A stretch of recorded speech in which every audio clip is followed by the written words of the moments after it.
자, 오늘은 열왕기 상서의 말씀을 통해서 하나님께서 말씀 주는 것으로 은혜가 되었으면 합니다. 열왕기 상서는 아도니아가 왕이 된다라는 말씀으로부터 시작을 해가지고 이스라엘의 왕 아합이 죽고 그의 아들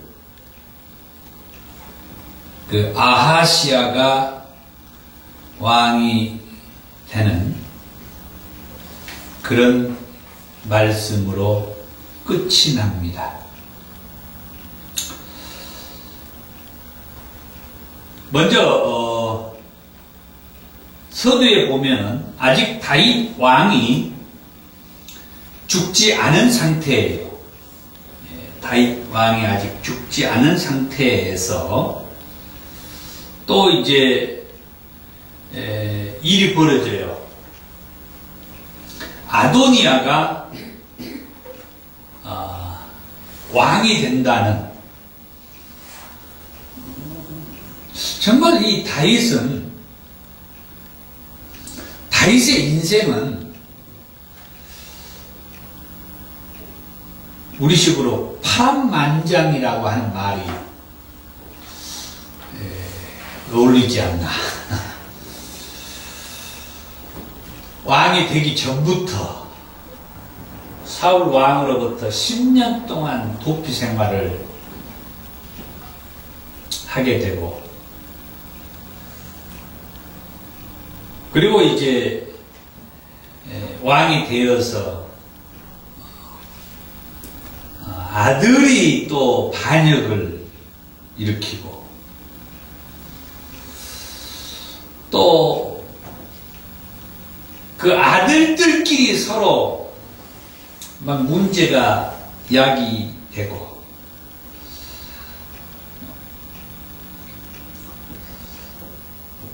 전쟁도 수없이 해가지고 자기가 성전을 건축하려고 했지만은 전쟁을 통해서 너무 피를 많이 흘린 것으로 인하여 하나님께서 네 아들이 네가 원하는 그 성전을 건축하도록 하겠다. 그런데 이제 그 다윗의 그 말년, 진짜로 오늘은 완전히 다윗의 말년이죠. 저번에 사무엘 하서에도 다윗의 말년의 이야기로 끝이 났는데 아직 다윗이 죽지 않았어. 그런데 이제 열왕기 상서에 와서 이제 다윗이 죽는데 아직 죽기 전에 젊은 여자를 그 다윗에게 이렇게 짬내주죠. 사람들이 오해할까봐 성경에서는 그렇게 얘기하죠. 다윗이 그 젊은 여자하고 잠은 자지 않았다. 이렇게 너무 오해하지 말아라 이 말이죠. 그런 사이에 이 아도니아라고 이 아들이, 이것은 이제 성경에서는 반역이라고는 얘기를 하지 않지만, 제가 이제 수르야의 아들 요압과 제사장 아비아다를 따로 불러가지고 데리고 가서 자기가 왕이 되는, 반대로 솔로몬의 사람 제사장 사독과 여호야다의 아들 분야야와 선지자 나단 그리고 솔로몬은 데려가지 않고 부르지를 않았던 거죠. 그러니까 뭔가 떳떳하지 못하다고 하는 것을 이 아도니아도 알고 있었던 거죠. 자기가 왕이 되는 것이 떳떳하지 못하다는 것을 알고 있었던 거예요. 우리도 그러잖아요. 딱 봐가지고 노예에서나 지방에서, 무슨, 선거를 한다든지 뭐 하면 딱 보면은, 아, 저 사람이 내 사람이다, 아니다. 내 표다, 아니다. 어느 정도 딱 그 짐작을 해요. 그래서, 내 표 같다는 사람들만 따로 한쪽에서, 따로 모여가지고, 정치를 하고, 내 표가 아니다 싶은 사람은 데리고 가지 않죠. 그러니까 자기가 떳떳하게 왕이 되지 않는 거예요. 나중에 이 사실을 알고 아도니아가 왕이 됐다는 얘기를 듣고 이제 선지자 나단이 바로 얘기를 하죠. 이게 무슨 일입니까? 어떻게 된 겁니까? 다윗 왕이 그 왕위를 아도니아에게 물려준 겁니까?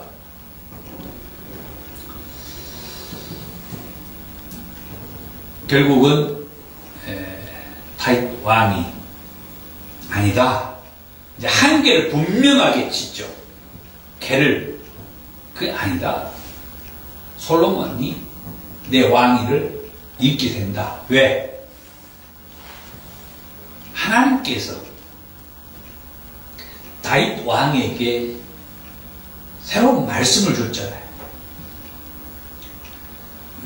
그 언약의 말씀. 그래가지고 저번에 사무엘 하서에서 그 말씀에 의해서 이 다윗 왕의 그 왕위가 영원히 견고하게 간다라고 하는 그런 말씀을 받았던 왕인데, 제가 이렇게 한 달에 한 번씩 사명자 성회를 하는 이유도 바로 그거예요. 괜히 하나님의 말씀, 곧 성경 말씀이라고 조금 읽고 어문소리 하는 그런 설교 말고 진짜로 하나님의 말씀을 제대로 읽고 그 말씀을 무엇을 말하고 있는지, 다시 말하면 하나님께서 이 말씀을 통하여서 우리에게 무엇을 말하고 있는지 그 말씀을 우리가 듣자고 하는 거죠. 그런다고 하면은 다른 짓 하겠느냐 이거죠. 하나님의 말씀만 우리가 전하고 그 하나님의 말씀만 우리가 이렇게 읽는다고 하면은 신앙생활을 하면서 다른 그런 엉뚱한 소리 하겠냐 이거죠. 저는 그러지 않을 것이라고 보는 거죠. 그래서 하나님의 말씀을 제대로 읽고 그 말씀을 가지고, 다시 말하면 하나님께서 말씀하고 하나님이 원하는 그 말씀을 우리가 듣기를 원하는 거죠. 그런다고 하면은 우리가 신앙생활을 자기 멋대로 하지 않을 것이다 이거죠. 다윗은 죽기 전에 마지막으로 두 가지 유언을 하고 죽습니다. 하나는 신앙적인 유언을 하죠. 하나님의 명령을 지키고 그 길로 행하라. 열왕기상 2장 1절에서 4절에 말씀. 솔로몬 왕에게 신앙적인 유언을 해요. 본인이 하나님으로부터 새로운 언약의 말씀을 받았잖아요. 저번에 사무엘 하서에서. 그렇게 말씀을 받다 보니까 자기 자녀에게도 이 왕위를 계승하는 솔로몬에게도 신앙적인 유언을 하는 거예요. 하나님의 명령을 지키고 그 길로 행해라. 그것은 모세의 율법인 계명과 율례와 증거라고 하는 말씀이에요.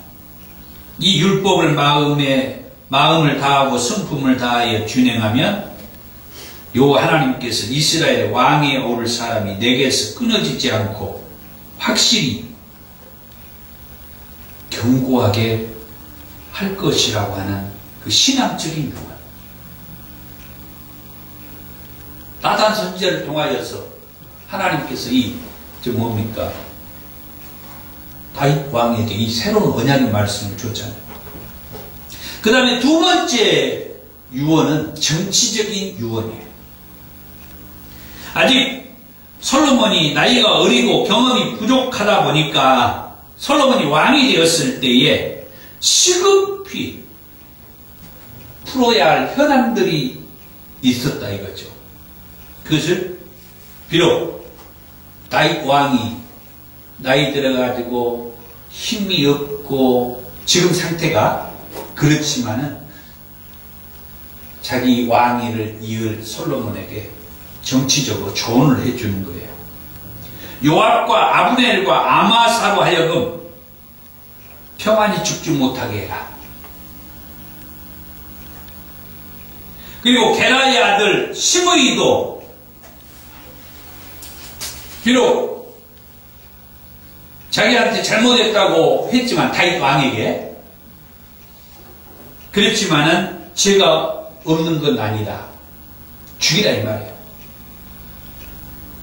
그 다음에 길르앗 바르실레의 아들들에게는 은총을 베풀어 주어라. 참 이 부분은 방금 전까지 제가 참 파란만장한 인생을 살았다고 다윗을 얘기했는데 이 두 가지 신앙적인 유언 그리고 정치적인 유언을 하고 죽은 다윗은 야 진짜 멋있다. 멋있죠? 저는 2019년 들어서 새해 송구 영신 예배 드릴 때 새해 첫 시간에 하나님이 제게 주시는 말씀이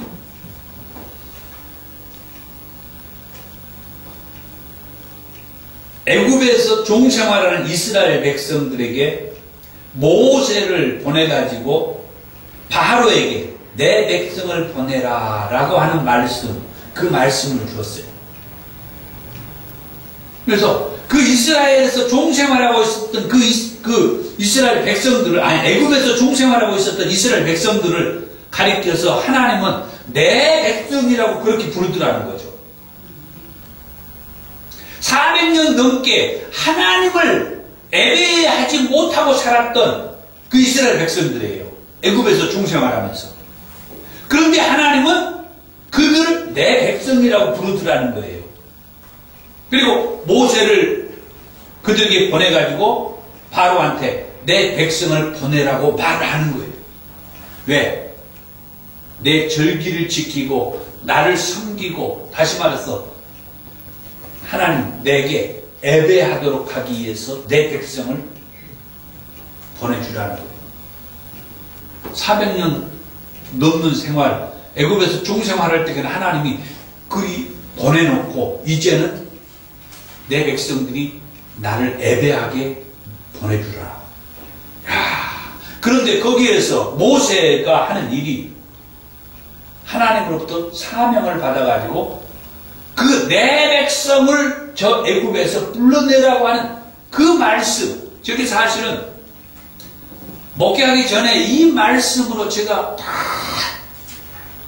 은혜를 받아가지고 하나님이 모세와 같이 나한테도 저 애굽에서 종생활하고 있는 저 세상에 있는 저 영혼들을 하나님이 나를 보내가지고 모세처럼 저 세상에서 하나님의 백성들을 불러내라라고 하는 그 사명의 말씀을 그걸 제가 받아가지고 목사가 되었는데 또 이번에 새롭게 그 말씀을 하나님 저한테 주는 거예요. 저 세상에 내 백성들을 저기서 불러내라. 구원해내라. 전도해내라. 그러면서 저번에 목요일날 신년 할애 모임을 먼저 갔는데 거기에서 또 말씀을 듣다가 이제는 그래 너 마지막은 천국에 가는 거. 그래, 맞아. 우리의 마지막은 천국 가는 거잖아요. 이게 보장되어 있잖아요. 이미 보장이 되어 있잖아요. 그런데 너의 마지막 천국 가는 거, 그건 놔두고, 예, 그 보장이 됐으니까 그건 놔두고 네 육신이 이 땅에서 사는 동안 네 인생의 마지막은 어디서 맞기를 원하느냐. 그 말씀을 주는 거예요. 나의 마지막은 저 영원한 천국 그 보장되었으니까 그건 놔두고 이 땅에서 사는 동안 네 육신의 마지막은 어디서 맞기를 원하느냐.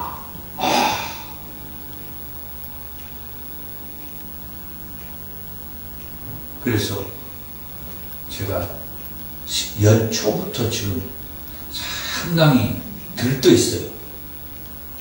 야, 그냥 대충 목회를 하면 안 되겠구나. 사실은 작년에 저 제천에서 목욕탕 그 화재 사건에 목사님 두 분이 희생을 했어요. 그 두 분 목사님 가운데 한 분은 제가 아는 분이에요. 우리 교단의 그 목사님들이거든요. 한 분은 제가 아는 분이에요. 그런데 그분들은 화재가 나서 거기서 빠져나왔어요. 그런데 안에서 아우성인 그들을 구해주기 위해서 막 이렇게 구하고 하다가 나중에 연기에 질식해 가지고 쓰러진 거죠.